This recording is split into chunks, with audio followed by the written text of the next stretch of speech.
கண்களை மூடி கர்த்தரை நோக்கி பார்ப்போம். எங்களை நேசிக்கிற எங்கள் மகா பரிசுத்தமுள்ள எங்கள் பரலோக பிதாவே, உம்முடைய பரிசுத்தமுள்ள நாமத்தை வாழ்த்தி ஸ்தோத்திரிக்கிறோம்.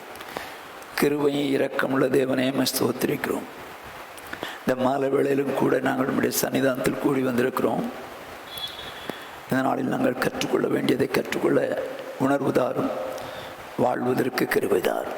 இயேசு கிறிஸ்துவின் என்ப நாமத்தில் பிதாவே, ஆமென். நாம் நீதிமான் என்கிற தலைப்பின் கீழே 15 வாரமாக தியானித்தோம். இந்த நாளில் நீதிமானை குறித்து தியானிக்க போகிறோம். ரோமருக்கு நிருபம் 5வது அதிகாரம் 9வது வசனம். இப்படி நாம் அவருடைய இரத்தத்தினாலே நீதிமான்கள் ஆக்கப்பட்டிருக்க, வேதம் சொல்கிறது, இப்படி அவருடைய இரத்தத்தினாலே நீதிமான்கள் ஆக்கப்பட்டிருக்க என்று எழுதியிருக்கு. அப்படியானால் இந்த உலகத்தில் பாவம் செய்யாதவங்க யாருமே இல்லை. எல்லாரும் பாவம் செய்து ஏகமாய் கெட்டு போனார்கள். எல்லாரும் பாவம் செஞ்சிட்டாங்க.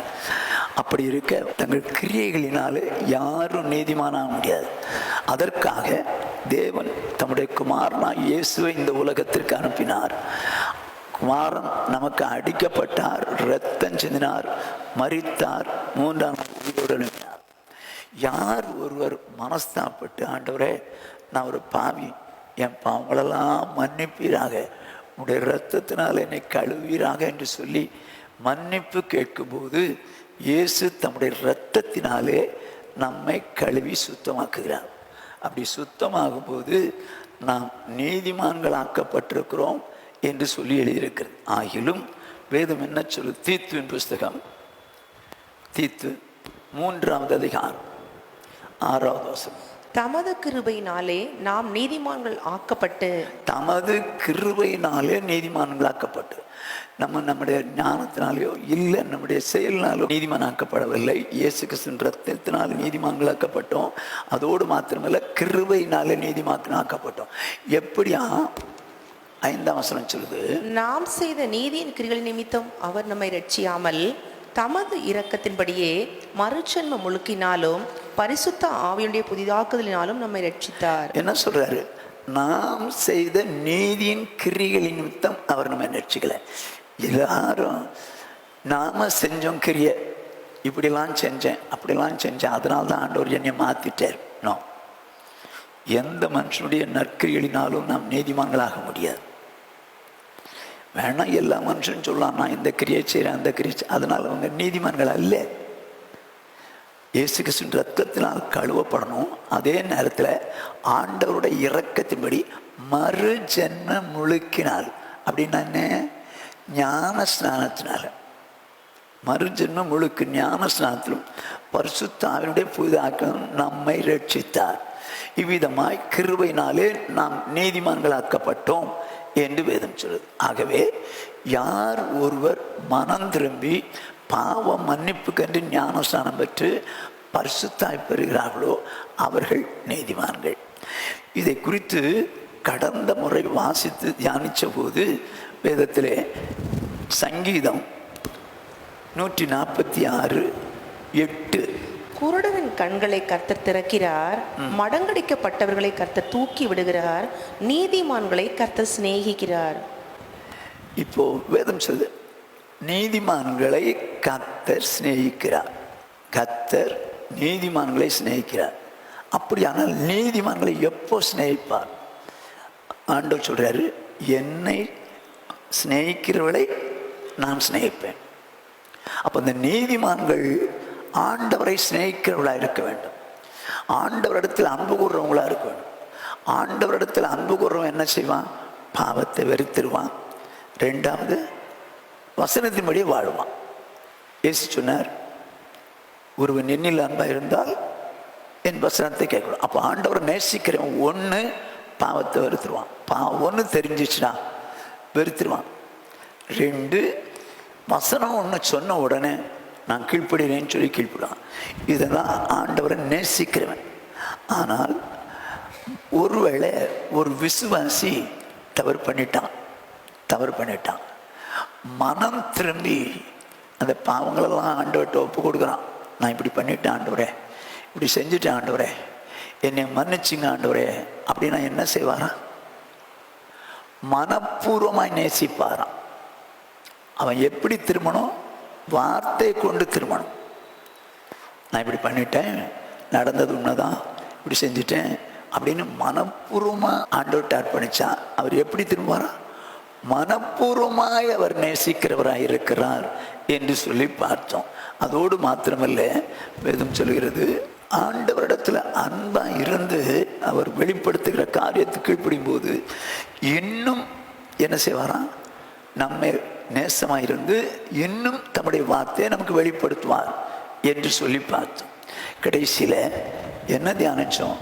கர்த்தரை சிநேகிக்கிறவர்களுக்கு கிடைக்கிற பலன் என்ன? மெய் பொருள் கிடைக்கும், பரலோக ராஜ்யம் கிடைக்கும். அதோடு மாத்திரமல்ல, அவருடைய களஞ்சியங்களை நிரப்புவார். இதைத்தான் நாம் தியானிச்சோம். அப்படின்னா நம்முடைய வாழ்க்கையில் நமக்கு ஆசீர்வாதம் தந்து நம்முடைய தேவைகளை எல்லாவற்றையும் தந்து நிரப்புகிறவராக இருப்பார் என்று சொல்லி நாம் தியானித்தோம். இன்றைக்கு நீதிமானுடைய என்ற தலைப்பின் கீழே நாம் தியானிக்க போகிறது என்ன? நீதிமொழிகளின் புஸ்தகம் 11வது அதிகாரம் 31வது வசனம். இதோ நீதிமானுக்கு பூமியில் சரிகட்டப்படுமே, துன்மார்க்கனுக்கும் பாவிக்கும் எத்தனை அதிகம். வேதம் சொல்லுகிறது கவனிங்க. இதோ நீதிமானுக்கு பூமியில் சரி கட்டப்படுமே. தேவன் பூமியிலே நீதிமானுக்கு சரி கட்டி விடுவார். அவர் எப்படிப்பட்டவர்? சங்கீதம் 7:11. தேவன் நீதியுள்ள நியாயாதிபதி, அவர் நாள்தோறும் பாவை மேல் சினம் கொள்ளுகிற தேவன். சார், இங்க என்ன எழுதியிருப்பாங்க? தேவன் நீதி உள்ள நியாயாதிபதி. அவர் நீதி உள்ளவர். ஒரு நாள்ல நியாயந்திருக்க போகிறார், கடைசி நாட்களே, அது வேறு. ஆனால் நீதிமானுக்கு பூமியிலே சரி கட்டப்படும். நீதிமான் தவறு செய்வான். ஒருவேளை தவறு செய்யறான்னா அவனை இங்கே சரி கட்டிடுவார். அவர் நீதி உள்ள நியாயாதிபதி. வேதம் சொல்லுது, உபாகமம் 10வது அதிகாரம் 17 வசனம். உங்கள் தேவனாகிய கர்த்தர் தேவாதி தேவனும் கர்த்தாதி கர்த்தரும் மகத்துவமும் வல்லமையும் பயங்கரமுமான தேவனுமா இருக்கிறார். அவர் பட்சபாதம் பண்ணுகிறவரும் அல்ல, பரிதானம் வாங்குகிறவரும் அல்ல. வேதம் சொல்லு பாருங்க, நம்முடைய தேவனாய் கர்த்தர் தேவாதி தேவன், கர்த்தாதி கர்த்தர், மகத்துவம் வல்லமுள்ள தேவன், பயங்கரமான தேவன். ஓகே, அவர் பட்சபாதம் பண்ணுகிறவரும் அல்ல, பரிதானம் வாங்குறவரும் அல்ல. இன்றைக்கு அதாவது நியாயாதிபதிகள்லாம், அவன் எனக்கு வேண்டியவன், அவனால் விட்டு ரிலீஸ் பண்ண, நான் இந்த கேஸை தள்ளுபடி பண்ணிடுறேன், பட்சபாதம் பண்ணுறவங்க இருப்பாங்க. அதே நேரத்தில் பரிதானமும் வாங்குவாங்க. நியாயஸ்தலத்திலே நியாயம் இல்லை. நியாயாதிபதி என்ன பண்ணுறான்னா கைக்கூலி கேட்கிறான் என்று எழுதியிருக்கிறது. நியாயாதிபதி கைக்கூலி கேட்கிறான். அப்போ கைக்கூலி கொடுத்தா ஜட்ஜ்மெண்ட் எப்படி இருக்கும்? கைக்கூலி கொடுத்தவனுக்கு ஃபார் ஆயிரும், அப்படி ஆயிரும். ஆனால் நம்முடைய ஆண்டவர் நீதி உள்ள நியாயாதிபதி. அவர் பட்சபாதம் பண்ண மாட்டார், பரிதானம் வாங்க மாட்டார். அதுதான் பிரச்சனை. நமக்கு நல்ல ஆண்டவருக்கு நிறையா செஞ்சிருக்கிறோம், காணிக்கை அள்ளி போட்டால் நமக்கு ஆண்டவர் இரக்கம் பாராட்டுவார். No no. அதே நேரத்தில் இவன் ரொம்ப நல்லா செஞ்சிருக்கிறான், நமக்காக நிறைய ஊழியம் செஞ்சிருக்கிறான், ஓடி இருக்கிறான், ஆடி இருக்கிறான், ஆகவே இவன் என்ன பண்ணலாம்? சரி, இவன் தப்பு பண்ணிட்டானா விட்டுரு அப்படின்னு விட மாட்டார். பட்சபாதமும் பண்ண மாட்டார், பரிதானமும் வாங்க மாட்டார். ஏன்னா அவர் நீதி உள்ள நியாயாதிபதி. நீதி உள்ள நியாயாதிபதிங்க. நியாயாதிபதி ஒருத்தர் இருக்கிறாரு, அவர் பையன் தப்புன்ட்டான், பையனாச்சேன்னு சொல்லி அவனை ரிலீஸ் பண்ணிட்டான். அந்த நியாயாதிபதி நீதி உள்ள நியாயாதிபதி அல்ல. அப்படியே நீங்களும் நானும் தேவனுடைய பிள்ளைகள், நீதிமான்கள். அப்படி இருக்க நாம் தவறு செய்வோமானாலும் அவர் பட்சபாதம் பண்ண மாட்டார், பரிதானம் வாங்க மாட்டார், நீதியாய் நியாயந்திருப்பார். ஏன் அப்படி நீதியாய் நியாயந்திருக்கிறார்? அவர் இங்கே அடிச்சிருவார். வேதம் சொல்லுது, 1 கொரிந்தியர் 11வது அதிகாரம் 32வது வசனம். நாம் நியாயந்திருக்கப்படும் போது உலகத்தோட ஆக்கினைக்குள்ளாக தீர்க்கப்படாதபடிக்கு கர்த்தராலே சிட்சிக்கப்படுகிறோம். கர்த்தருக்கு மகிமை உண்டாகட்டும். ஒன்று, ஏன் இந்த பூமியிலே நமக்கு நியாய தீர்ப்பு? இப்போ முழு உலகத்துக்கும் சேர்ந்து கடைசியில் ஒரு நியாய தீர்ப்பு உண்டு, இறுதி நியாய தீர்ப்பு. அந்த நியாய தீர்ப்பில் நியாயம் தீர்த்து உலகத்தின் மக்களை ஆக்கினைக்குள்ளாக தீர்ப்பாராம். அப்படின்னா நரகத்துக்கு அனுப்பிடுவார், நரகத்துக்கு அனுப்பிடுவார். ரட்சிக்கப்படாத யாராக இருந்தாலும் சரி, கிறிஸ்தவனாக இருக்கட்டும், புயல் கிறிஸ்தவனாக இருக்கட்டும், யாராக இருந்தாலும் சரி, அவனை நரகத்துக்கு அனுப்பி. ஆனால் இங்கே என்ன இருக்கிறது? நாம் நியாயம் தீர்க்கப்படும் போது, எங்கே?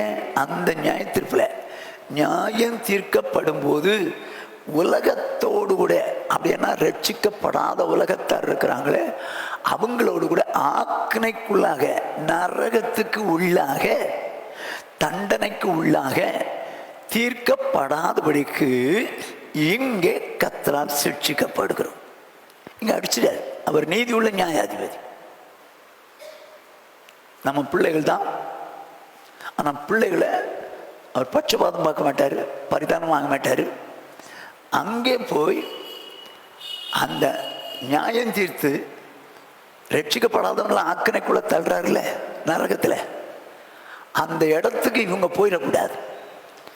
ஆனால் தப்பு பண்ணிட்டாங்க, தப்பு பண்ணிட்டாங்க. தப்பு பண்ணனால நம்மளை விடவும் கூடாது. அதனால என்ன செய்யறாராம்? அவர்களோடு கூட ஆக்கினைக்கு, நரகத்துக்கு நாம் போகாதபடிக்கு இங்கே சிட்சிக்கப்படுகிறோம். ஆண்டவர் சிட்சிக்கிறார், அடிக்கிறார். எதனால? பூமியிலே நீதிமானுக்கு சரி கட்டுகிறார். பார்த்துங்க, நானும் நீங்களும் உலகத்தின் மக்களோடு கூட நியாயந்திருக்கப்பட்டு நரகத்துக்கு போயிடக்கூடாதபடிக்கு இங்கே நம்ம செஞ்ச தவறுக்கு சிட்சை உண்டு. அவர் நீதி உள்ள நியாயாதிபதி. அடி உண்டு, மாறவே மாட்டார். நான் நிறைய காணிக்கை கொடுத்துருக்கேனே, நான் நிறைய ஊழியம் செஞ்சிருக்கிறேனே, நான் அவருக்காக அங்கே ஓடி இருக்கேன், இங்கே ஓடி இருக்கேன், இன்னும் இவர்கிட்ட இது செல்லவே செல்லாது. ஏன்னா அவர் எப்படிப்பட்டவர்? பட்சபாதம் பண்ணவும் மாட்டார், பரிதானம் வாங்கவும் மாட்டார். அவர் நீதி உள்ள நியாயாதிபதி, நீதி உள்ள நியாயாதிபதி. தான் பிள்ளைகள்ங்கிறதுனால விட்டுற மாட்டார். ஆனால் நீதிமானுக்கு என்ன பண்றாரு? பூமியிலே சரி கட்டிடுறார், பூமியிலே சரி கட்டிடுறார். ஏன் சரி கட்டுறாரு நீங்க சொல்லுங்க. ஒண்ணு, உலகத்தின் மக்களோடு கூட ஆக்கினைக்குள்ளாக நரகத்துக்கு நம்மை அனுப்பி விடக்கூடாதபடிக்கு பூமியிலே சரி கட்டுகிறார். First point. ரெண்டாவது, ஏன் சிட்சிக்கிறார்? ஏன் சிட்சிக்கிறார்? வேதம் சொல்கிறது, வெளிப்படுத்தின விசேஷம் 3வது அதிகாரம் 19ஆம் வசனம். நான் நேசிக்கிறவர்கள் எவர்களோ அவர்களை கடிந்து கொண்டு சிட்சிக்கிறேன். ஆகையால் நீ ஜாக்கிரதையாயிருந்து மனம் திரும்பு. என்ன சொல்றார் பார்த்தீங்களா? இப்போ முதல்ல ஏன் சிட்சிக்கிறார்? தம் பிள்ளை தான் தப்பு பண்ணிட்டான், நீதிமான் தான் தப்பு பண்ணிட்டான். ஏன் சிட்சிக்கிறாரு? உலகத்தோடு கூட நியாய தீர்ப்படைந்து ஆக்கினை அடைந்து விடக்கூடாது என்று சொல்லி பூமியிலே சிட்சிக்கிறார். ரெண்டாவதாக, தேவன் எவனிடத்தில் அன்பு கூறுகிறாரோ அவன் மனம் திரும்பும்படியாய் சிட்சிக்கிறார் என்று எழுதியிருக்கிறார். யாரிடத்தில் அன்பு கூறுகிறாரோ, நான் நேசிக்கிறவர்கள் எவர்களோ அவர்களை கடிந்து கொண்டு சிட்சிக்கிறேன். அப்ப யாரோதான் கடிந்து கொண்டு சிட்சிக்கிறார்? ஏன் உலகத்தானுக்கு சிட்சை இல்லை? ஏன் உலகத்தானுக்கு அடி இல்லை? மொத்தமா நரகத்துக்கு போறான், மொத்தமா நரகத்துக்கு போறான். அதனால அங்கே நியாய தீர்த்து அங்கே அடிச்சு அனுப்பிடுறார். ஆனால் இங்கே நானும் நீங்களும் என்னுடைய பிள்ளைகள், நீதிமான்கள், நம்ம தப்பு பண்ணதுனால விட்டுறக்கூடாது. விட்டா அவர் எப்படி? அநீதி உள்ள நியாயாதிபதி, அநீதி உள்ள நியாயாதிபதி. ஆனால் அவர் எப்படிப்பட்ட நியாயாதிபதி? நீதி உள்ள நியாயாதிபதி. ஆகையினால தன்னுடைய பிள்ளைகள் தவறு செய்யும் போது அவர் பட்சபாதம் பண்ண மாட்டார், பரிதானம் வாங்க மாட்டார். அதுக்கு மாற என்ன பண்ணுவாராம்? உலகத்தோடு கூட அவர்கள் ஆக்கினைக்கு உட்பட்டு விடக்கூடாதே என்று எண்ணி பூமியிலே அவர்களை அடிக்கிறார். செஞ்ச தப்புக்கு அடி வேணும், அடிக்காம இருக்க முடியாது. அவர் அடிக்காம இருந்தால் நீதி உள்ள நியாயாதிபதி அல்ல. ஒன்று உலகத்தோடு. ரெண்டாவது, நேசிக்கிறவளை கடிந்து கொண்டு சிட்சிக்கிறேன். ஏன்? ஜாக்கிரதையாயிருந்து மனம் திரும்புறதுக்கு. அப்படின்னா தப்பு பண்ணியாச்சு, தப்பு பண்ணவன அடிக்கிறார். எதுக்கு அடிச்சாரு? தண்டனை கொடுக்கறதுக்கு மட்டும் இல்லை, அவன் மனம் திரும்பணும். தவறு செய்ததுக்கு அடி வேணும்னா சிட்சிக்கிறார், உண்மைதான். ஆனால் அவர் அந்த சிட்சிக்கப்படும் போது ஐயோ நம்ம இப்படி செஞ்சிட்டோமே, அதனால தான் தேவன் இப்படி நியாயந்திருக்கிறார், நமக்கு சிட்சை கொடுக்கிறார் அப்படின்னு சொல்லி உணர்ந்து நானும் நீங்களும் மனம் திரும்பணுமா. ஒரு தவறு பண்ணிட்டோங்க, ஒரு தவறு பண்ணிட்டோம், அது தேவனுக்கு தெரியுது. தேவனுக்கு தெரியாம எதுவோ தவறு கிடையாது. எல்லா மனுஷன் செய்யறது எல்லாமே ஆண்டவர் தெரியும். ஆனால் நீதிமான்கள் செய்யும் போது அட நம்ம பிள்ளை தானே விட்டுரு அப்படிலாம் விட மாட்டார், அப்படிலாம் விடவே மாட்டார். அவர் பட்சபாதம் பண்ண மாட்டார், பரிதானம். ஏன்னா நீதி உள்ள நியாயி, கட்டாயம் அவர் நீதி செஞ்சாகணும். அப்படி செய்யும்போது என்ன செய்யறாரு? அவன் மனம் திரும்பும்படியாக சிட்சிக்கிறேன் என்று சொல்லுகிறான். அவளை கடிந்து கொண்டு சிட்சிக்கிறேன். ஏன்? அவங்க ஜாக்கிரதையாக இருந்து மனம் திரும்பணும். நான் அடித்த அடிக்கு ஏன் இது கர்த்தர் அனுமதிச்சார்? என் வாழ்க்கையில் ஏன் இது வந்தது? ஏன் சிட்சை வந்தது? ஆகா, இந்த காரியத்தில் நம்ம தவறிட்டோம், இந்த காரியத்தில் தவறிட்டோம், ஆகையினால நாம் இதில் மனம் திரும்புவோம் அப்படின்னு சொல்லி மனம் திரும்புவதற்காக சிக்கிறாராம். ஜாக்கிரதையாக இருந்து மனம் திரும்பணும். அட இது கேஷுவலாக வந்ததுங்க, என் சரீரத்தில் இது கேஷுவலாக வந்தது, என் குடும்பத்தில் பிரச்சனை கேஷுவலாக வந்தது, எல்லாருக்கும் வரலையா? அது மாதிரி வந்தது. என்னுடைய வாழ்க்கையில் ஏன் வந்தது? அது எல்லாருக்கும் வந்தது, அது மாதிரி எனக்கும் வந்தது. அப்படி எண்ணக்கூடாது விசுவாசி. நம்ம நீதிமான்கள், நீதிமான்கள். ஆகையினால அவர் என்ன செய்யணும்னு நினைக்கிறாரு? நீதியாய் நியாயந்திருப்பார். வேதம் அப்படித்தான் சொல்லுது, நீதிமானுக்கு பூமியிலே சரி கட்டப்படும். அப்ப என்ன செய்யணும்னு நினைக்கிறார்? பூமியில உலகத்தோடு நியாயந்திருக்கப்படாதபடிக்கு ஒன்று சிட்சிக்கிறார். ரெண்டு, ஏன் சிட்சிக்கிறார்? நேசிக்கிறதுனால சிட்சிக்கிறார். தப்பு பண்ணியாச்சு, நம்மளை நேசிக்கிறதுனால தான் சிட்சிக்கிறார். விட்டுட்டாருன்னு வச்சுங்க, நமக்கு தான் ஆபத்து. நம்ம தப்பு பண்ணியும் விட்டுட்டாரு, நம்மளை கண்டுக்கலை அப்படின்னு சொன்னால் தான் ஆபத்து. அப்படியே போயிட்டு இருப்போம், அப்படியே தப்பு பண்ணுவோம். ஒரு நாள் பெரிய ஆபத்தில் மாட்டுவோம். முடியும் போது ஒருவேளை மொத்தத்தில் போய் நரகத்தில் சேர்ந்துருவோம். ஆகையினால நல்லா கவனிச்சிங்க, நம்ம வாழ்க்கையில் தவறு செய்யும்போது அவர் நம்மளை கடிந்து கொண்டு சிட்சிக்கிறார். எதுக்காக? ஜாக்கிரதையாக இருந்து ஐயோ இந்த காரியத்தினால்தான் இந்த சிட்சை வந்துச்சோ, இதனால எனக்கு இந்த பிரச்சனை வந்துச்சோ அப்படின்னு சொல்லி மனம் திரும்ப வேண்டும் என்று சொல்லி விரும்புகிறார். அப்போ அன்பு வச்சிருக்கிறார். அன்பு வச்சதுனால அடிக்காம விட மாட்டார், சிட்சிக்கிறார். ஒன்று, உலகத்தோடு நியாயந்திருக்கப்படாதபடிக்கு சிட்சிக்கிறார். ரெண்டு, மறுபடியும் நம்ம தவறிலிருந்து திருந்தி வாழ்றதுக்காக சிட்சிக்கிறார். மூன்றாவதாக ஏன் சிட்சிக்கிறார்? எபிரேயருக்கு 12ஆம் அதிகாரம் 6 முதல் 10 வசனம் வாசிக்கணும். ஒன்னா வாசிங்க. எபிரேயர் 12:6 முதல். கர்த்தர் எவனிடத்தில் அன்பு கூறுகிறாரோ அவனை அவர் சிட்சித்து. கர்த்தர் எவனிடத்தில் அன்பு கூறுகிறாரோ, அவர் பாவிகள் மேல் நாள்தோறும் சினங்கொள்ளுகிற தேவன், சினங்கொள்ளுகிற தேவன். நானும் நீங்களும் நீதிமான்கள். ஆகவே எவனிடத்தில், அப்படி நீதிமான்களாக இருந்தாலும் எவனிடத்தில் அன்பு கூறுகிறாரோ அவனை அவர் சிட்சித்து தாம் சேர்த்து கொள்ளுகிற எந்த மகனையும் தண்டிக்கிறார் என்று பிள்ளைகளுக்கு சொல்லுகிறது போல உங்களுக்கு சொல்லி இருக்கிற புத்திமதியை மறந்தீர்கள். என்ன சொல்றாரு? தாம் சேர்த்து கொள்ளுகிற எந்த மகனையும் தண்டிக்கிறார். அப்போ அவருக்கு என்ன ஆசை? அடிச்சு தம் பக்கத்தில் சேர்த்துக்கணும்னு நினைக்கிறார். விரட்டி ஒன்று நினைக்கல, விரட்டின்னு நினைக்கல, அடிச்சு என்கிட்ட திருப்பணும்னு நினைக்கிறார். அடிக்காம விட முடியாது, சொந்த பிள்ளைய அடிக்காம விட மாட்டாங்க, அடிப்பாங்க. இப்போ தான் சேர்த்து கொடுக்குற எந்த மகனையும் தண்டிக்கிறார். வாசிங்க. நீங்கள் சிற்சியை சகிக்கிறவர்களா இருந்தால் தேவன் உங்களை புத்திரராக எண்ணி நடத்துகிறார். தகப்பன் சிற்சியாத புத்திரன் உண்டோ? இப்ப என்ன சொல்லுது வேதம்? நீங்கள் சிற்சையை சகிக்கிறவளா இருந்தால் தேவன் உங்களை புத்திரராக எண்ணி நடத்துகிறார். அப்படின்னா என்ன?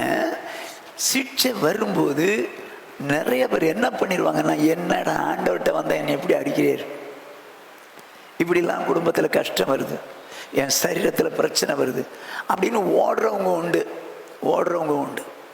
அவர் நீதி உள்ள நியாயாதிபதி, பூமியிலே சரி கட்டுவார். அப்படி செய்யும் போது சிற்சையை சகிக்கணும். ஆண்டவரே, ஏன் நீங்க அனுமதிச்சிங்க? நான் சகிச்சுக்கிறேன். எதனால, என்ன தப்பு பண்ணேன் அப்படின்னு சொல்லி சகிச்சு நம்ம வாழ்க்கையை சரி பண்ண பார்க்கணும். நிறைய பேர் இது கேஷுவலாக வந்துச்சுங்க அப்படின்னு சொல்லி மாம்சத்தின்படி நடக்கிறவன் மாமிசத்துக்குரியலை சிந்திக்கிறான், ஆவியின்படி நடக்கிறவன் ஆவிக்குரியலை சிந்திக்கணும்.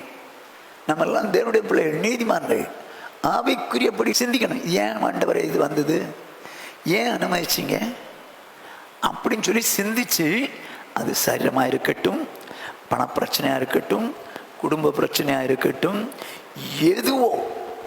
எது வந்தாலும் தேவன் அங்கே நம்மளை சிட்சிக்கிறார் என்றால் நாம் என்னவா சகிக்கிறவங்களா. நிறைய பேர் என்ன பண்ணிடுவாங்கன்னா, திரும்ப திரும்ப அடி விழுதுற, எனக்கு அந்த ஆண்டவரே வேணாண்டா அப்படின்னு ஓடிடுவான். ஏன் ஓடுறான்? அவர்களுடைய தவற, சரி நம்ம இப்படி வாழ்ந்ததுனால தானே இப்போ அடிக்கிறாரு, நம்ம இப்படி செஞ்சதுனால தானே இப்படி அடிக்கிறாரு, அப்படி யோசிக்காம ஓடிடுவான். ஆனால் ஆண்டவர் என்ன சொல்றாரு? நீங்கள் சிட்சையை சகிக்கிறவர்களாக இருந்தால் உங்களை புத்திரராக எண்ணி நடத்துகிறார். அப்போ சகிச்சு, ஏன் ஆண்டவரை இதை அனுமதிச்சிங்க, என்னுடைய வாழ்க்கையில் ஏன் நடத்துனீங்க அப்படின்னு சொல்லி கேட்கணும். நானும் கூட என்னுடைய வாழ்க்கையில் ஏதாவது நஷ்டங்கள், கஷ்டங்கள், சரீர தொல்லைகள் வந்தால், ஏன் ஆண்டவரே ஏன் அனுமதிச்சிங்க, இதனால் இது நடந்தது அப்படின்னு சொல்லி நான் தேவ சமூகத்தில் ஆராய்ந்து பார்ப்பேன். தேவன் உணர்த்தும் போது, மன்னிச்சுங்க ஆண்டவரே, நான் இப்படி தான் நடந்துட்டேன், என்னை மன்னிச்சுங்க, இல்லை இப்படி பார்த்துட்டேன், இப்படி செஞ்சுட்டேன், என்னை மன்னிச்சுங்கன்னு உணர்ந்து மன்னிப்பு. ஏன்னா ஆண்டவர் ரொம்ப நல்லவர். அப்படியே விட்டுட்டாருன்னு வச்சுங்க, நம்ம திருந்துறதுக்கு சான்ஸே இல்லை, பாவம் செஞ்சுக்கிட்டே இருப்போம். அப்போ ஆண்டவர் நம்மளை சிட்சிக்கிறது நல்லதா இல்லையா? கட்டாயம் நல்லது. ஏன் சிட்சிக்கிறார்? அனுபவிக்கிறனால, மனம் திரும்ப வேண்டும் என்பதற்காக சிட்சிக்கிறார். அதோடு மாத்திரமல்ல, வாசிங்க, எல்லாருக்கும் கிடைக்கும் சிட்சை உங்களுக்கு கிடையாதிருந்தால் நீங்கள் புத்திரரா இராமல் வேசி பிள்ளைகளா இருப்பீர்களே. என்ன சொல்றாரு? நமக்கு சிட்சை கிடைக்கலன்னு வச்சுங்க, நம்ம தப்பு பண்ணிட்டோம். நீதிமான்கள் சிட்சை அடி கிடைக்கல, அப்படி இல்லைன்னா என்னவா? வேசின் பிள்ளைகள், ரட்சிக்கப்படாத பிள்ளைகள், போச்சு போ, சாத்தான் பிள்ளைகளாக மாறிடுவோமா? நமக்கு கிடைக்கும். நான் இந்த தப்புலாம் பண்ணங்க, ஆண்டவர் என்ன ஒன்றுமே கண்டுக்கலைங்க, என்னை கண்டுக்கலை அப்படின்னு சொல்லி பாவத்திலே இருந்துட்டாலும் அதை முடிவு அங்கே போகணும். ஆனால் சிட்சித்தாலும், சிட்சையினால திருந்தலன்னு வச்சுங்க, அப்போ மறுபடி பாப்பார். வேதம் என்ன சொல்லுது? சிட்சை உங்களுக்கு கிடையாது என்றால் நீங்கள் புத்திரல. 3 பிள்ளைகள், சின்ன பிள்ளைகள், சாக்கடையில் கை விட்டு கோலி கொண்டு தேடுறாங்க. ஒருத்தர் வர்றாரு, அவருடைய பிள்ளை மட்டும் ஒரே அடிக்கிறார். எடுறா கைய எடு, சாக்கடைக்குள்ள கையை விடுற, புண்ணு வராது, சிறங்க வராது, எடுறா கையா. அவனை தான் அடிப்பார். ஏன் மற்ற பிள்ளைகள் அடிக்கல?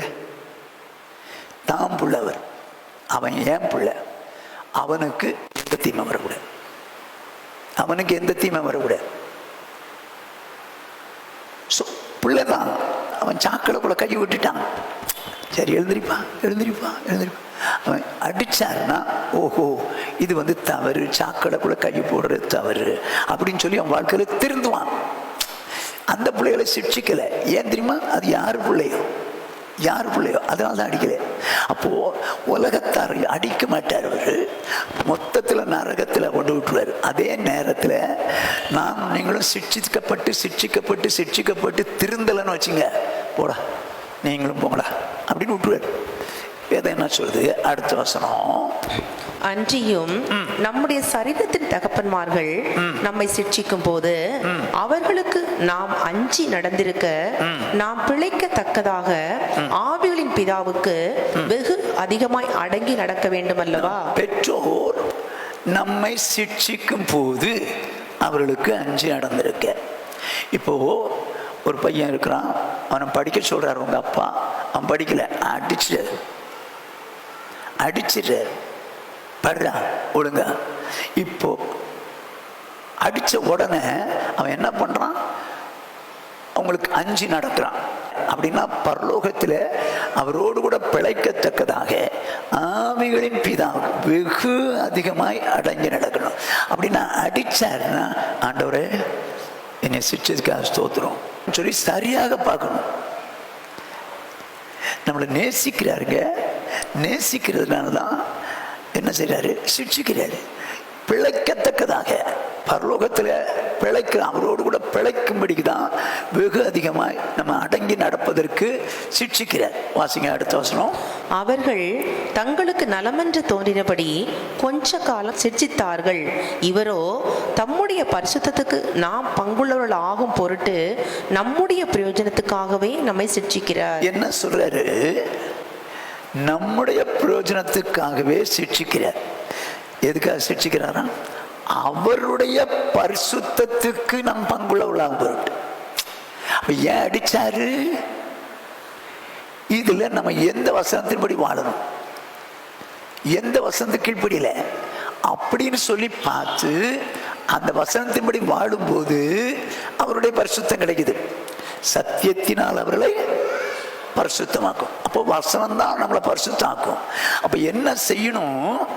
நம்மளை அடிக்கும்போது சிட்சிக்கும் போது நாம் எந்த வசனத்துக்கு கீழ்ப்படியலை, நம்ம என்ன மீறிட்டோம் அப்படின்னு சொல்லி நம்மளை அடிக்கிறார். ஆனால் ரொம்ப கவனமாக கேட்டுங்க, வேதம் சொல்றது நம்முடைய பரிசுத்தத்துக்கு பங்குள்ளவர்களாகும்படிக்கு சிட்சிக்கிறார். அப்போ என்ன நினைக்கிற நம்மெல்லாம் ஏன் அடிக்கிறாருங்க? அவர் நீதி உள்ள நியாயாதிபதி. நம்ம தப்பு பண்றோம். எதனால? அவருடைய பரிசுத்தத்துக்கு எப்படியா வந்துடணும், அவருடைய எண்ணம் வந்துடணும் அப்படிங்கறக்காக தான் சிட்சிக்கிறார். ஒரு பையன் இருக்கிறான், படிக்க சொல்றாரு அப்பா. அவருடைய எண்ணம் அவன் படிக்கணும்னு அவன் விளையாட போயிட்டான். கூப்பிட்டு வச்சு திட்டுறாரு. இது கடிந்து கொள்ளுதல், திட்டுறது கடிந்து கொள்ளுதல். மறுபடியும் விளையாட போயிட்டான். என்ன பண்ணுவாரு? கூப்பிட்டு வச்சு 4 சாத்துவார். ஏன்? சாத்தின உடனே இவன் படிக்கிறான். இந்த படிக்கிறது யாருடைய எண்ணம்? அப்பாவுடைய எண்ணம். அவன் படிக்கணுங்கிறது அப்பாவுடைய எண்ணம். இப்ப படிக்க ஆரம்பிச்சிட்டால, அப்ப அவங்க அப்பாவுடைய எண்ணத்துக்கு வந்தால ஆண்டவரும் இதுக்கு தான் சிட்சிக்கிறாராம். அவருடைய பரிசுத்தத்துக்கு. அப்படின்னா வேதத்தின்படியே வாழக்கூடிய ஒரு பரிசுத்தம் இவங்களுக்கு வேணுமே, இவனுடைய பிள்ளையாகி இவனுக்கு வேணுமே, இவளுக்கு வேணுமே அப்படின்னு சொல்லி நம்மளை சிரிச்சிக்க. ரொம்ப நல்ல ஆண்டவருங்க, ரொம்ப நல்ல ஆண்டவர். சில நேரம் கஷ்டம் வந்தோன்னா ஏன் தான் இப்படிலாம் பண்றாரு தெரியல. எவனோ எப்படிலாம் வாழ்றான், எவளோ எப்படிலாம வாழ்றாங்க. அவங்களுக்கெல்லாம் ஒன்றும் வர மாட்டேங்குது. எனக்கு தானே ஏன் மாற்றி வருது, அது ஏன் எனக்கு இப்படி வருது அப்படின்னு சொல்லி சிலர் நொந்துக்குவாங்க. வேதம் என்ன சொல்லுது? மல்கியா தீர்க்கதரிசன புஸ்தகம் 3ஆம் அதிகாரம் 13ஆம் வசனத்திலிருந்து, நீங்கள் எனக்கு விரோதமாய் பேசின பேச்சுகள் கடினமாய் இருக்கிறது என்று கர்த்தர் சொல்லுகிறார். ஆனாலும் உமக்கு விரோதமாக என்னத்தை பேசினோம் என்கிறீர்கள். என்ன சொல்றாரு கர்த்தர்? எனக்கு விரோதமாய் பேசின பேச்சுகள் ரொம்ப கஷ்டமா இருக்குதா? எனக்கு விரோதமா பேசிவிட்டீங்களே, எனக்கு ரொம்ப கஷ்டமா இருக்குன்றாரு. ஆனா ஜனங்கள் என்ன சொல்றாங்க? அப்படி உங்களுக்கு விரோதமா என்னத்தை பேசிட்டோம் ஆண்டவர் என்ன சொல்றாரு பாருங்க.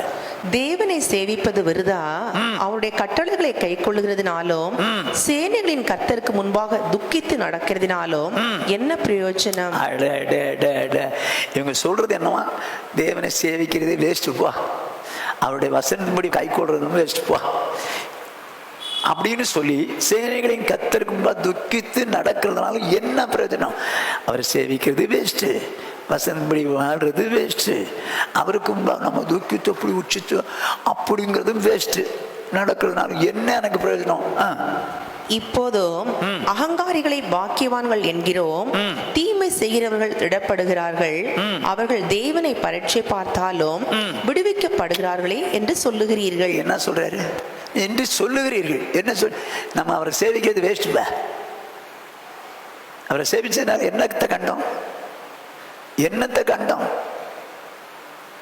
அகங்காரிகள்லாம் நல்லா இல்லை, தீமை செய்யறவர்களாம் திடமா இல்லை, தேவனை என்னென்னமோ பரிச்சை பார்க்குறாங்க, அவெல்லாம் நல்லதானங்க இருக்கான், எனக்கு மட்டும் இப்படின்னு சொல்லி சொல்றீங்க பார்த்தீங்களா, அதுதான் எனக்கு கஷ்டமா இருக்குது. அப்படி சொல்லக்கூடாதுங்க. அவெல்லாம் இப்படி இருக்கான், இவெல்லாம் இருக்கான். நான் ஆண்டவரை சேவிச்சு என்னத்தை கண்டேன்? ஊழியத்துக்கு போய் என்னத்தை கண்டேன்? ஆண்டவருக்காக விழுவெல்லாம் கொடுத்து என்னத்தை கண்டேன்?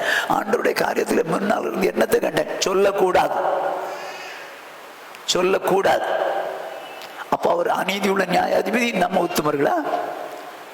நம்ம கரெக்டா இருக்கணும் அர்த்தமா? யாரை குற்றம் சாட்டுறோம்? அவர் நீதி உள்ள நியாயாதிபதி. அவன் மண்ணா செழிச்சிட்டு போட்டுங்க, செழிச்சிட்டு போட்டோம். ஆனால் தேவனுடைய பிள்ளைகளை தேவன் சிக்ஷிக்கிறார் என்றால் அவருடைய பரிசுத்தத்துக்கு பங்குள்ளவர்கள் ஆவதற்காக சிக்ஷிக்கிறார். விட்டுற மாட்டார். விட்டாங்கன்னா ஆபத்து. நீங்க தப்பு செய்றீங்கன்னு வச்சுங்களேன், தண்டிச்சு பார்ப்பாரு. அதில் திருந்தலை, திரும்ப அதே தப்பு செய்றீங்க, தண்டிச்சு பார்ப்பாரு, திருந்தலை, என்ன செய்வார்ன்றீங்க? நான் விட்டுறேன்டா, போய்க்கோ, கடைசியில் ஆபத்தில் போய் முடிச்சோம். அப்போ நீதிமானுக்கு பூமியிலே சரி கட்டப்படும். ஏன் பூமியில செய்யறாரு? ஒண்ணு, உலகத்தோடு நியாயந்திருக்கப்படாதபடிக்கு பூமியில சரி கட்டுறார். 2, அவன் மனம் திரும்படியா, தவறுல இருந்து மனம் திரும்படியா சிக்ஷிக்கிறார். 3, அவருக்கேற்ற பரிசுத்தத்திற்கு நாம் பங்குள்ளவர்களாய் மாறும்படி சிக்ஷிக்கிறார். வேதம் சொல்லுவது நீதிமான்களை எல்லாரும் அடிக்க மாட்டார் அவர், ஏன்னா மொத்தம் அங்கே போயிடுவார். இங்கே நான் சில உதாரணங்களை சொல்ல விரும்புகிறேன். எல்லாருக்கும் தெரிஞ்ச சம்பவங்கள். 2 சாமுவேல் 11ஆவது அதிகாரம் 1வது 2வது வசனங்கள். மறு வருஷம் ராஜாக்கள் யுத்தத்திற்கு புறப்படும் காலம் வந்தபோது தாவீது யோவாபையும் அவனுடைய கூட தன் சேவகரையும் இஸ்ரவேல் அனைத்தையும் அம்மோன் புத்திரரை அழிக்கவும் ரப்பாவை முற்றுகை போடவும் அனுப்பினான். தாவீதோ எருசலேமில் இருந்து விட்டான். கவனமா கேட்டுங்க. ராஜாக்கள் யுத்தத்திற்கு புறப்படும் காலம் வந்தது. போக வேண்டியது ராஜா. ஆனா இந்த ராஜாவாகிய தாவீது தளபதி யோவாபை அனுப்புறான். அவனோடு கூட சேவகரை அனுப்பி அம்மோன் புத்திர அழிச்சிருங்கப்பா, ரப்பாவை முற்றுகை போடுங்கப்பான்னு அனுப்பிச்சிட்டான். தாவீதோ எருசலேமில் இருந்து விட்டான். போக வேண்டியது ராஜா, இவன் எருசலேமில் இருந்து விட்டான். நடந்தது நமக்கு தெரியும். அடுத்த வசனத்தை வாசிங்க. ஒரு நாள் சாயங்காலத்தில் தாவீது தன் படுக்கையிலிருந்து எழுந்து அரமனை உப்பரிகையின் மேல் உலாத்தி கொண்டிருக்கும் போது ஸ்நானம் பண்ணுகிற ஒரு ஸ்திரீயை உப்பரிகையின் மேல் இருந்து கண்டான். அந்த ஸ்திரீ வெகு சௌந்தரியவதியா இருந்தாள். இப்போ நடந்த சம்பவம் உங்களுக்கு தெரியும். அவள் பத்சேபாள், உரியாவின் மனைவி. ஒரு நாள் சாயங்காலத்தில் உப்பரிகையில் உலாவுறான். பக்கத்து வீட்டில் ஒரு லேடி குளிக்குது. கேட்க சொல்கிறான் சேவகரை விட்டு, உரியாவின் மனைவி அப்படின்னு ஒன்று கூட்டிட்டு வாங்கடா. இந்த பாருங்க, நல்லா கவனிச்சிங்க. பிறனுடைய மனைவியை தொடுகிறவனும் அப்படி அவளிடத்தில் சேர்கிறவன் ஆக்கணைக்கு தப்ப மாட்டான். அடுத்த மனைவியை தொடக்கூடாது, அடுத்த மனைவிடத்தில் பிரவேசிக்கூடாது. பழைய ஏற்பாட்டில் இருக்கு. சரியா? பத்சேபாளை கெடுத்துட்டான். அடுத்த மனைவிங்க, அது நிமித்தம் அவனை கொன்னுட்டான். 2 பாவம் தானே. தாவீது தேவனுடைய இதயத்துக்கு ஏற்று வந்தான், ஆனால் தவறு செய்து விட்டான். தண்டியாம விட்டா தேவன் நீதி உள்ள நியாயாதிபதி அல்ல அல்ல அல்ல. நடந்தது என்ன? நல்ல கவனிச்சிங்க. வேதம் சொல்லுது 12வது அதிகாரம் 15வது வசனம். அப்பொழுது கர்த்தர் உரியாவின் மனைவி தாவீதுக்கு பெற்ற ஆண் பிள்ளையை அடித்தார். அது வியாதிப்பட்டு கேவலமாய் இருந்தது. கவனமா கேட்டுங்க. ஏங்க, தாவீது அடுத்த மனைவியினுடைய புருஷனை சாவடிக்கிறான். எப்பா, அவனை சாவடிக்கும் போது அவனுக்கு எப்படி இருந்திருக்கும்? உன் மகனையே சாவடிக்கிறேன்டா, உன் மகனையே சாவடிக்கிறேன். அவனை சாவடிச்சதுக்கு போல மகன் சாகிறான். 16வது அதிகாரம் 2 சாமுவேல் 16வது அதிகாரம். எங்க ஆண்டவர் எப்படி நீதியாய் தீர்ப்பு செய்யறாருங்கிறத கவனிச்சுங்க. சொந்த பையன் சாவுறாங்க, சொந்த பையன் சாவுறான். குழந்தை இல்லை, பெத்த உடனே அடிக்கல, அவனை வளர வச்சுதான் அடிக்கிறார். இப்போ பாருங்க, அப்சலோமுக்கு உப்பரிகை மேல் ஒரு கூடாரத்தை போட்டார்கள். சகல இஸ்ரவேல் கண்களுக்கு முன்பாக தன் தகப்பனுடைய மறுமனை ஆட்டிகளிடத்தில் பிரவேசித்தான். அப்போ என்ன செஞ்சானா, சொந்த மகங்க அப்சலோம் 10 பேர் அத்தனை பேரையும் கெடுத்தான், அத்தனை பேரையும் கெடுத்தான். ஏன் ஏன்? தேவன் நீதி உள்ள நியாயாதிபதி, தேவன் நீதி உள்ள நியாயாதிபதி. புருஷனை கொன்னா நான் கொல்றேன்ல, அவன் பிள்ளைய நான் கொல்றேன். அடுத்த மனைவியை கெடுத்தான், நான் கெடுக்க வைக்கிறேன். 10 பேரை சொந்த பையன் கெடுத்தாங்க. இப்படி சரி கட்டின உடனே அவன் 51ஆம் சங்கீதத்தை எழுதுறான். அவன் மனம் திரும்புறான். ஐயோ, என் பாவங்கள் எனக்கு முன்பாக நிற்கிறது. நான் என் தாயின் வயிற்றிலே பாவத்தில் ஒரு கற்பம் தரித்தேன். நான் இப்படி பண்ணிட்டேனே, இப்படி செஞ்சுட்டேனே, என் பரிசுத்தாவை எடுத்துடாதீங்க ஆண்டவரே, என்னை மன்னிச்சிங்கப்பான்னு கதறான். அவன் மனம் திரும்பினானா? அப்ப எதுக்கு அடிச்சாரு? அவனை நேசித்தனால அடிச்சாரு. நீதி உள்ள நியாயம் அடிச்சாரு. அவன் மனம் திரும்பணும்னு அடிச்சாரு. அவன் மனம் திரும்ப அருமையானே நல்லா கவனிச்சிங்க. இப்போ நீங்களோ நானோ நாம தவறு செஞ்சிட்டோம்னு வச்சுங்களேன், அதுக்கு கட்டாயம் அவர் நீதி உள்ள நியாயாதிபதி என்ன செய்வார்? நீதியாய் தீர்ப்பு செய்வார். அங்கே போய் தண்டிக்கப்பட்டு நரகத்துக்கு போகக்கூடாது. அதோடு மாத்திரமில்ல, மனம் திரும்பணும். அதோடு மாத்திரமில்ல, அவருடைய பரிசுத்தத்துக்கு வரணும். இதுக்கு தான் சிக்ஷிக்கிறேன். அவர் பட்சபாதமும் பண்ண மாட்டார், பரிதானமும் வாங்க மாட்டார். சரி, இந்த ஒரு சம்பவத்தை பார்த்தோம். இப்போ இன்னொரு சம்பவத்தை பார்ப்போம். எண்ணாகமம் 12வது அதிகாரம் 1வது 2வது வசனங்கள். எத்தியோப்பியா தேசத்து ஸ்திரீயை மோசே விவாகம் பண்ணியிருந்தபடியினால் மிரியாமும் ஆரோனும் அவன் விவாகம் பண்ணின எத்தியோப்பியா தேசத்து ஸ்திரீ நிமித்தம் அவனுக்கு விரோதமாய் பேசி, கர்த்தர் மோசையை கொண்டு மாத்திரம் பேசினாரோ, எங்களை கொண்டும் அவர் பேசினதில்லையோ என்றார்கள். கர்த்தர் அதை கேட்டார். போதும்.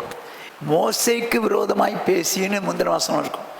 என்ன பேசின? அவனை கொண்டு தான் பேசுவாரு.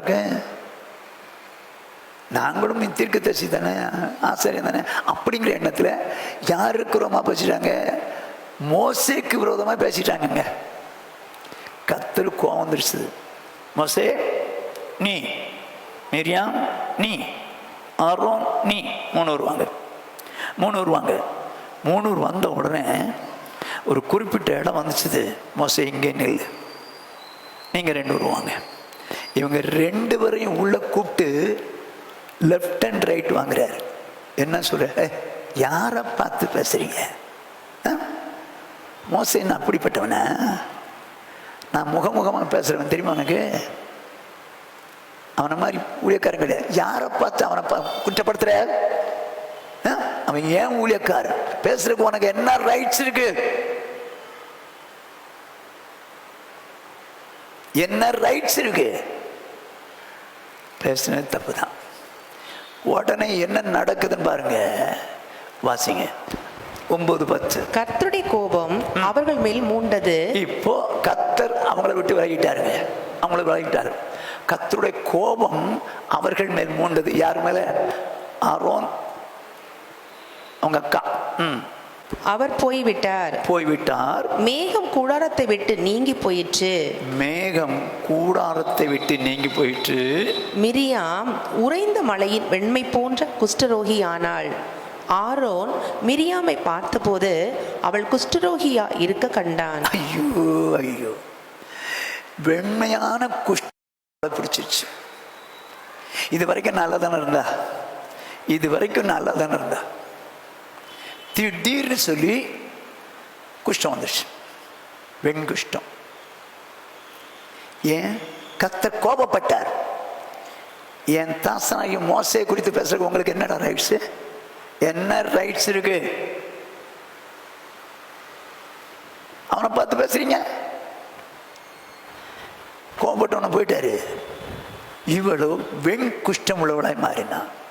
உடனே ஆரோன்னு சொல்றான், மோசே பார்த்து, என் ஆண்டவனே இப்படி ஆயிட்டாளே, இப்படி ஆயிட்டாளே, ஐயோ நாங்கள் புத்தினமா இந்த பாவத்தை செய்தோம், எங்கள் அந்த பாவத்தை சுமத்தாதிரோன்னு சொல்லி மோசையை பார்த்து முறையிடுறாங்க. மோசையை நோக்கின்னு இருக்கு, மோசையை பார்த்து சொல்றாங்க. புத்தினமா செஞ்சது இது தேவனுக்கு உருவமா. நடந்தது என்னன்னு பாருங்க, வாசிங்க. பூமியிலே சரி கட்டப்படும். தப்பு செஞ்சதுக்கு அடி கொடுத்தாச்சு, வெண் குஷ்டம் வந்துருச்சு. இப்போ என்ன நடக்குன்னு பார்ப்போம், 11 16 வரைக்கும். அப்பொழுது ஆரோன் மோசையை நோக்கி, என் ஆண்டவனே, நாங்கள் புத்தீனமாய் செய்த இந்த பாவத்தை எங்கள் மேல் சுமத்தாதிரும். தன் தாயின் கர்ப்பத்தில் பாதி மாம்சம் அழுகி செத்து விழுந்த பிள்ளையை போல அவள் ஆகாதிருப்பாளாக என்றான். அப்பொழுது மோசே கர்த்தரை நோக்கி, என் தேவனே. இது ஆரோன் மோசேட்ட பேசுறது. இப்போ மோசே கர்த்தரை நோக்கி ஜெபம் பண்றான். என் தேவனே, அவனை குணமாக்கும் என்று கெஞ்சினான்.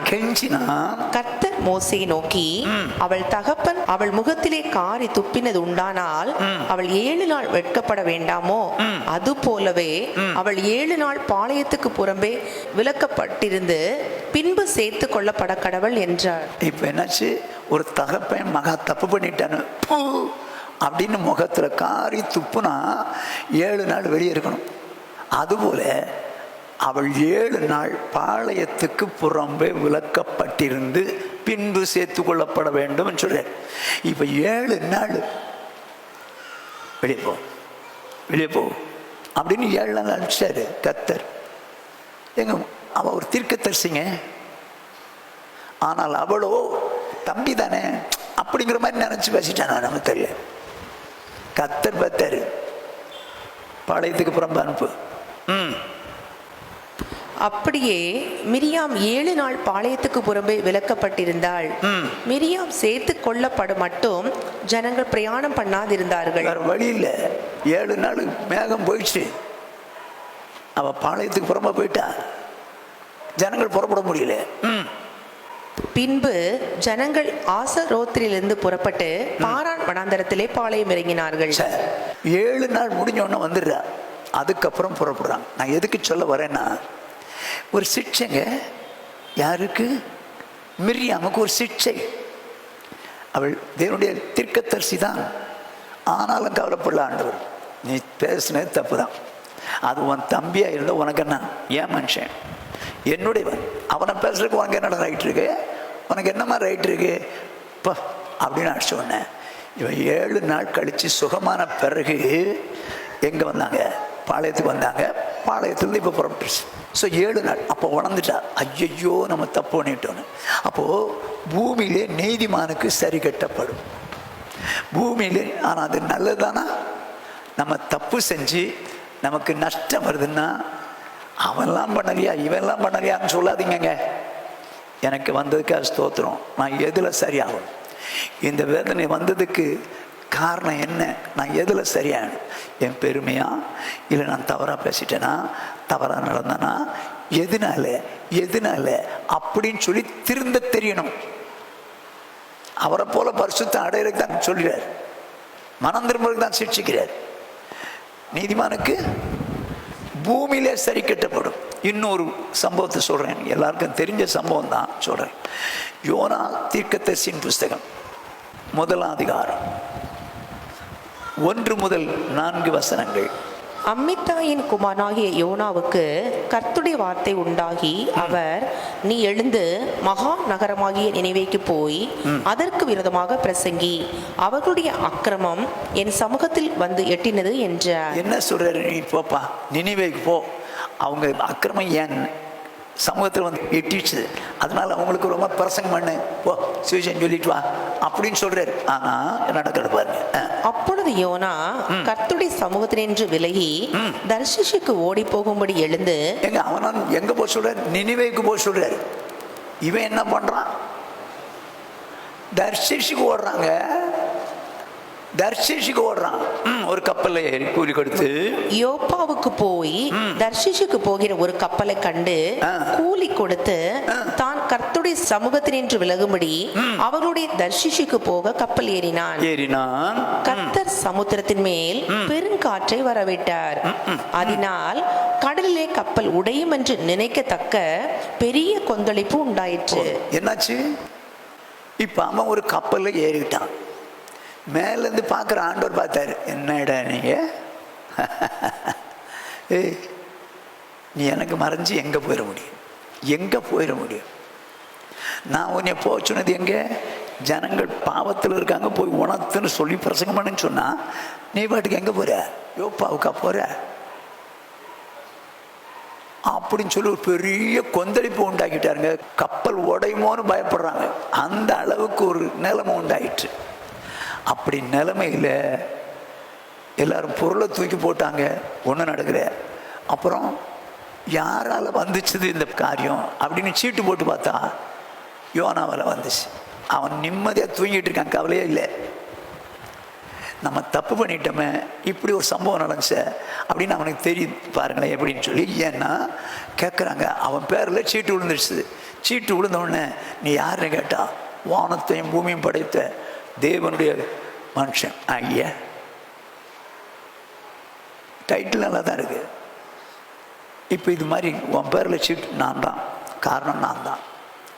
ஆண்டவரே நான் தப்பு பண்ணிட்டேன், என்னை மன்னிச்சிங்கன்னு சொல்லலாம்ல.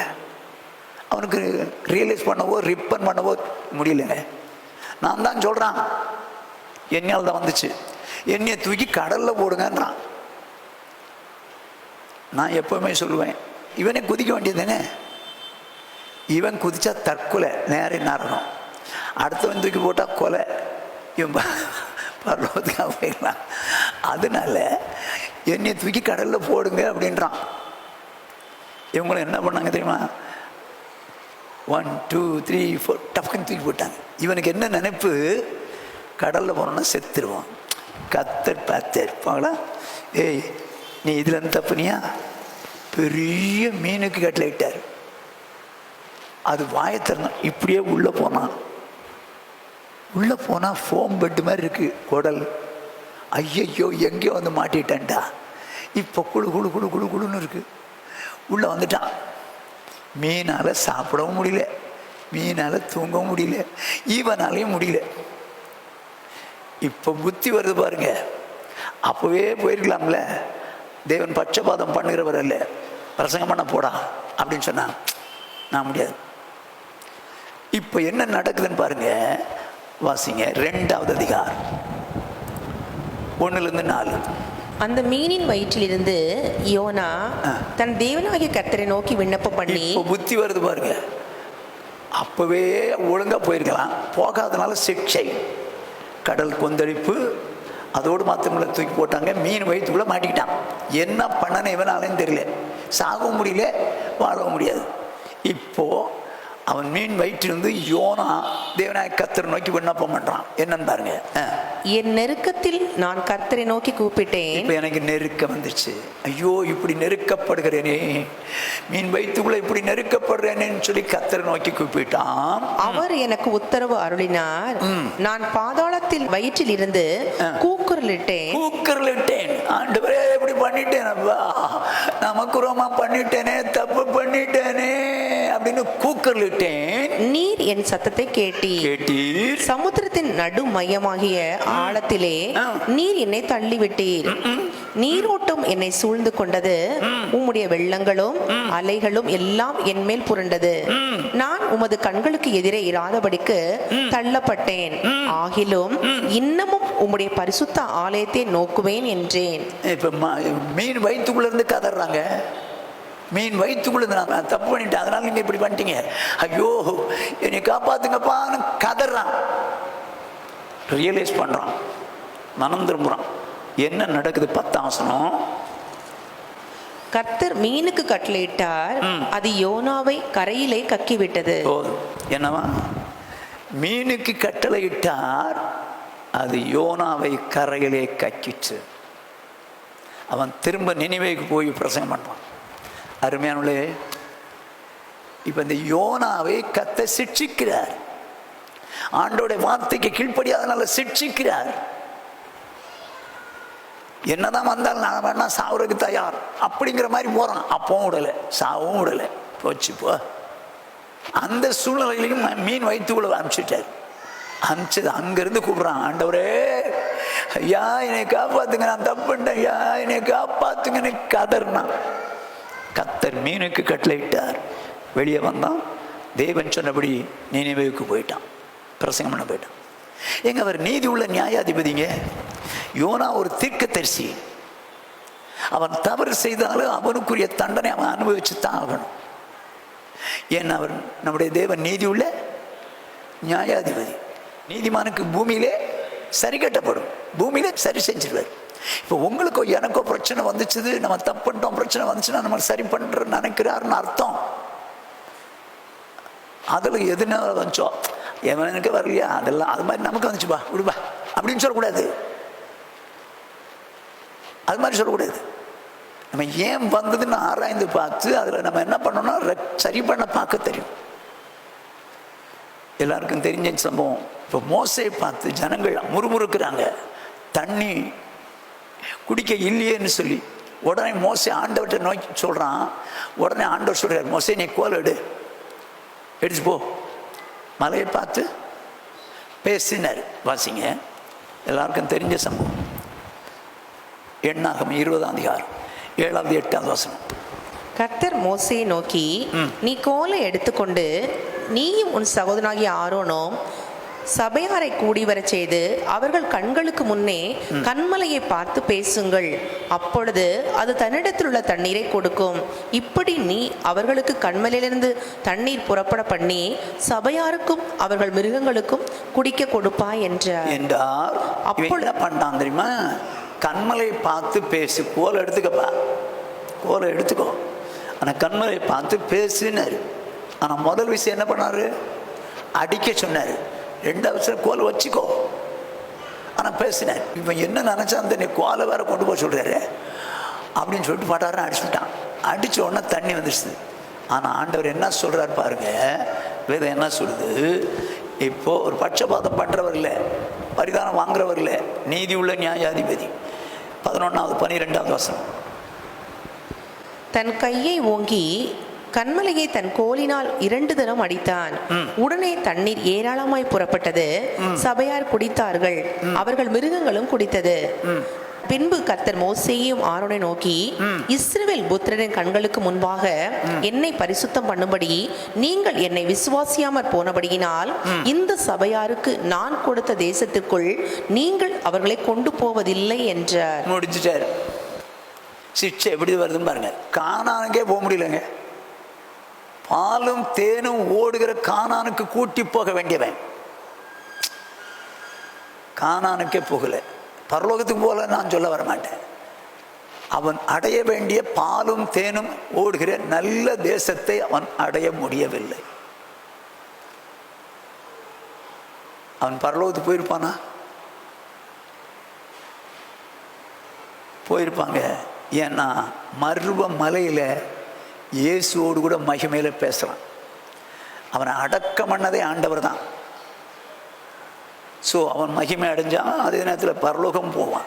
ஆனால் தேவன் தனக்கு வைத்திருந்த ஆசீர்வாதமான பிளேஸை சுதந்திரிக்க முடியவில்லையே. ஆசீர்வதிக்கப்பட்ட காரியத்தை அவன் அடைய முடியலையே. ஏன்? தேவன் பட்சபாதம் பண்ணுகிறவர் அல்ல, நீதி உள்ள நியாயாதிபதி. நீதிமானுக்கு பூமியிலே சரி கட்டப்படும். வேதம் சொல்லும், அவர் என்ன பண்றாராம்? நீதிமொழிகள் 29ஆம் அதிகாரம் 1ஆம் வசனம். அடிக்கடி கடிந்து கொள்ளப்பட்டும் தன் பிடரியை கடினப்படுத்துகிறவன் சகாயமின்றி சடுதியில் நாசமடைவான். என்ன சொல்றாரு? அடிக்கடி கடிந்து கொள்ளப்பட்டும் தன் பிடரியை கடினப்படுத்தும். அப்படின்னா அடிக்கடி என்ன பண்ணி பார்க்குறாரு? தப்பு பண்ணுறான், அடிக்கடி கடிஞ்சு கொள்கிறார். ஏன் அப்படி பண்ணாதப்பா, அப்படி செய்யாதப்பா, இப்படிலாம் தவறு பண்ணுறியே, பண்ணாதேன்னு சொல்லி அடிக்கடி சொல்லி பார்க்குறாரு, அடிக்கடி கடிந்து கொண்டு பார்க்குறாரு. அவன் என்ன பண்ணுறான்? நான் அப்படி தான் இருப்பேன் அப்படின்னு பிடரியை கடினப்படுத்துகிறான். ஆண்டவர் என்ன தான் சொல்லி பார்த்தாரோ நான் அப்படி தான் இருப்பேன். நம்ம தவறு செஞ்சனால தானே இப்படி ஆச்சு, நம்ம இப்படி பேசுனதுனால இப்படி ஆச்சு, நம்ம இப்படி நடந்ததுனால தானே இப்படி ஆச்சு அப்படிங்கிறத ரியலைசேஷன் வரல. கடினப்படுத்திக்கிட்டே இருக்கான். ஆண்டவரும் கடிந்து கொண்டு பார்த்துக்கிட்டே இருக்காரு. இவனுக்கு மாற்றம் வரல. மாற்றம் வராதனால சகாயம் இல்லாத அளவுக்கு நாசமாக போயிட்டான். முடிஞ்சு போச்சுங்க. இப்போ நான் சொல்றேன், வேதம் 95ஆம் சங்கீதம் 8 முதல் 11 வசனங்கள். இன்று அவருடைய சத்தத்தை கேட்பீர்களாகில் வனாந்திரத்தில் கோபம் மூட்டின போதும் சோதனை நாளிலும் நடந்தது போல உங்கள் இருதயத்தை கடினப்படுத்தாதீங்கள். இந்த வசனத்தை ஏன் சொல்றாரு? எங்கேயோ சேர்த்து வைக்கிறார் பாருங்க. வனாந்திரத்தில் கோபம் மூட்டினாங்க, சோதனை நாள் நடந்ததாங்க, அது மாதிரி கடினப்படுத்தாதீங்க. ஆண்டவர் வசனம் சொன்னா கேளுங்க, கேளுங்க, கடினப்படுத்தாதீங்க. அடிக்கடி கடிந்து கொள்ளப்பட்டும் எப்படி? நான் சொல்லி பார்க்குறேன், கேட்க மாட்டேங்கிறீங்க. அடித்து பார்க்குறேன், கேட்க மாட்டேங்கிறீங்க. என்ன பண்ணுறேன்? என் கோவம் வருது. நான் சோதனை நாள் நடந்தது போல உங்களை எடுத்து கடினப்படுத்த சொல்லிட்டு, அங்கே உங்கள் பிதாக்கள் என்னை சோதித்து என்னை பரீட்சை பார்த்து என் கிரியையும் கண்டார்கள். அவங்கள சோதிக்கிறான்னா அவங்க என்னைய சோதிச்சுட்டு இருக்காங்க, என்னைய சோதிக்கிறாங்க, என்ன பரீட்சை பார்க்குறாங்க. அப்போ கூட கிரியை கண்டார்கள். 40 வருஷமாய் நான் அந்த சந்ததியை அரோசித்து அவர்கள் வழிவி போகிற இருதயமுள்ள ஜனம் என்றும் என்னுடைய வழிகளை அறியாதவர்கள் என்றும் சொல்லி என்னுடைய இளைப்பாறுதலில் பிரவேசிப்பது இல்லை என்று என்னுடைய கோபத்திலே ஆணையிட்டேன். என்ன சொல்றாரு பாருங்க, கவனமா கேட்டுங்க. முடிஞ்சிச்சு. 40 வருஷமா நான் பார்த்தேன்பா, அவங்கள அடிச்சு பார்த்தேன், சொல்லி பார்த்தேன், கேட்க மாட்டேன்ட்டாங்க. அதனால முடிவு என்னங்க? அடிக்கடி கடிந்து கொள்ளப்பட்டு தன் பிடரியை கடினப்படுத்தவன் சகாயமின்றி. முடிவு என்னங்க? என்னுடைய இளைப்பாறுதலில் பிரவேசிப்பதில்லை, கானானுக்குள் போக மாட்டார்கள் என்று சொல்லவில்லைங்க. நான் இளைப்பாறுதல் இடம் வச்சிருக்கேனே, பரதீசு, இவங்க வர மாட்டார்கள் ஆணையிட்டார். இவ்வளவு நாளும் அடிச்சு அடிச்சு பார்த்தேன், 40 வருஷம் பார்த்தேன்ப்பா உங்களை, 40 வருஷம் உங்களை அடிச்சு அடிச்சு பார்த்தேன், கேட்க மாட்டேன்ட்டீங்கல்ல. சொல்லி சொல்லி பார்த்தேன், கேட்க மாட்டேன்ட்டீங்கல்ல. பாரு, உங்களை நரகத்தை கொண்டு போறேன்டா. தயவு செய்து அருமையான தேவஜனமே, நானோ நீங்களோ தேவனால் சிட்சிக்கப்படும் போது, தண்டிக்கப்படும் போது, ஏன் தேவன் என்னை தண்டிக்கிறார், ஏன் என்னை சிட்சிக்கிறார்? ஐயோ, உலகத்தோடு ஆக்கணைக்கு உட்படாதபடிக்கு சிட்சிக்கிறார். நான் என்னை நேசிக்கிறபடி மனம் திரும்ப வேண்டும் என்று சிட்சிக்கிறார். அதோடு மாத்திரமல்ல, அவரை போல பரிசுத்த அடையன்னு சிட்சிக்கிறார். வேண்டாண்டவரே, நீங்கள் என்ன செஞ்சாலும், நான் தவறு செஞ்சா என்னை அடிங்கப்பா. நான்லாம் ஆண்டவர்கிட்ட கேட்பேன், என்னை அடிச்சாவது நொறுக்கியாவது உங்களை மாதிரி மாற்றிருங்கப்பா, உங்களை மாதிரி மாற்றிருங்க, என்னை விட்டுறாதீங்கப்பா, என்னை விட்டுறாதீங்கன்னு. அவர் பட்சபாதம் பண்ணுகிறவர்ல நீதி உள்ள நியாயாதிபதி. தவறு செய்கிறவன் விட மாட்டார். அது மோசையா இருக்கலாம், மிரியாமா இருக்கலாம், அதோடு மாத்திரமல்ல தாவீதா இருக்கலாம், தீர்க்கதரிசியாகிய யோனாவா இருக்கலாம், யாரா இருந்தாலும் சரி, என் தேவன் பட்சபாதம் பண்ணவே மாட்டார். ஆனால் ஒருவேளை உங்களை அப்பப்போ என்னையோ உங்களே அடிச்சு பார்த்தோம் திருந்தலைன்னா ஆண்டவர் சொல்றாரு, என்னுடைய இளைப்பாறுதல் அவர்களை பிரவேசிப்பேன். 40 வருஷம் நான் டெஸ்ட் பண்ணேன், 40 வருஷம் சொன்னேன், 40 வருஷமா பேசினேன், கேட்க மாட்டேன்ட்டாங்க. மொத்தத்தில் என் இளைப்பாறுதலுக்கே வர மாட்டேங்க.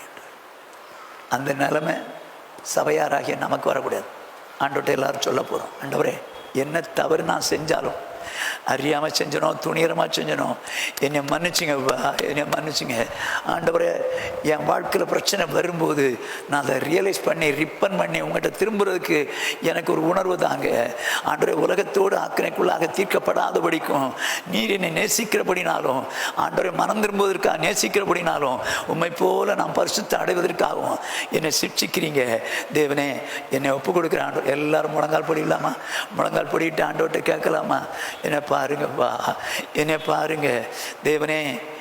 பூமியிலே நீதிமானுக்கு சரி கட்டப்படும், பூமியிலே நீதிமானுக்கு சரி கட்டப்படும்.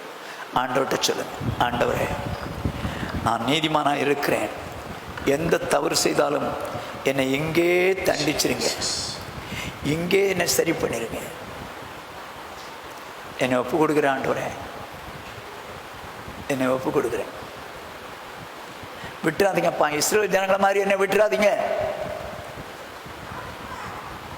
ஆண்டவரே.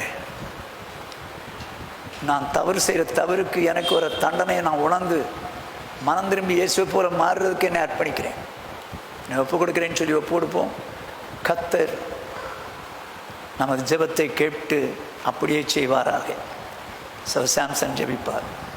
துதிக்கிற ஆண்டவரை மை சோத்திரிக்கிற ராஜா, மகிமைப்படுத்துகிறோம், மகிமைப்படுத்துகிறோம், மை சோத்திரிக்கிறோம்.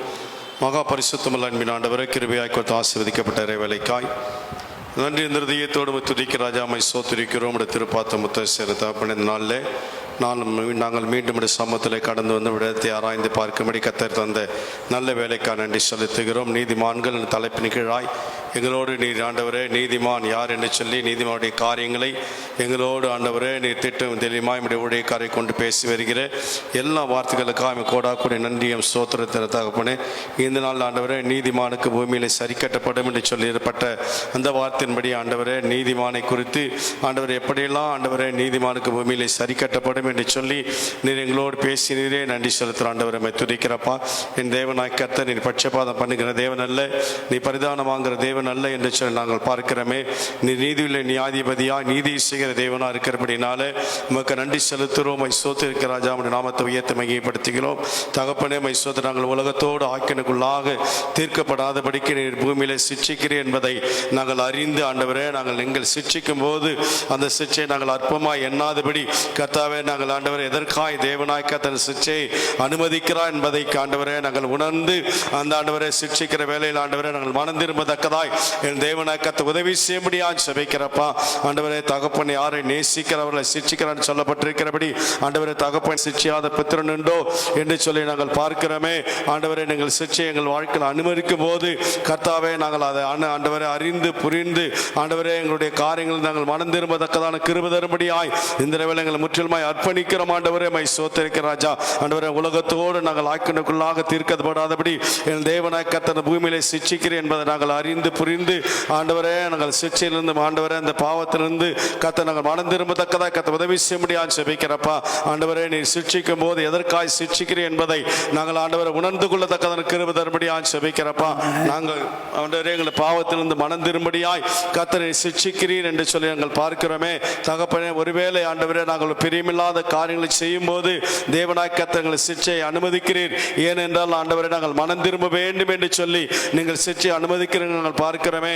அப்படியே ஆண்டவரே சோத்திரப்பா, நாங்கள் சிட்சை எங்கள் வாழ்க்கையில் வரும்போது ஆண்டவரே எதற்காக இதை அனுமதிக்கிறீர் என்பதை நாங்கள் ஆண்டவரே சோத்திர புரிந்து கொள்ளத்தக்கதாக கர்த்தர் உதவி செய்ய முடியாது ஜெபிக்கிறப்பா. தகப்பனே, அந்த சிட்சையில் ஆண்டவரே அந்த காரியங்கள் நாங்கள் மனம் திரும்பத்தக்கதாய் என் தேவனாய் கர்த்தர் உதவி செய்ய முடியாது ஜெபிக்கிறப்பா. ஆண்டவரே எங்களுடைய பரிசுத்தத்துக்கு நாங்கள் பங்குள்ள ஆகும் பொருட்டாய் நீர் எங்களை சிட்சிக்கிற தேவன் என்று சொல்லி நாங்கள் பார்க்கிறோமே. தகப்பனே மை சோத்திருக்கிறப்பா, எங்கள் வாழ்க்கையில ஆண்டவரே மை சோத்திருக்கிறப்பா, நாங்கள் ஆண்டவரே உம்முடைய பரிசுத்தத்துக்கு நேராய் ஆண்டவரே ஆண்டவர் இந்த பரிசுத்தத்துக்கு பங்குள்ள ஆகும்படியாய் ஆண்டவரே நீர் எங்களை சிட்சிக்கும் போது என் தேவனாய் கர்த்தர் நாங்கள் சிட்சையிலிருந்து ஆண்டவரே சோத்திரப்பா ஆண்டவரே மனம் திரும்பத்தக்கதாய் கர்த்தர் கிருபை தரும்படியா செபிக்கிறப்பா.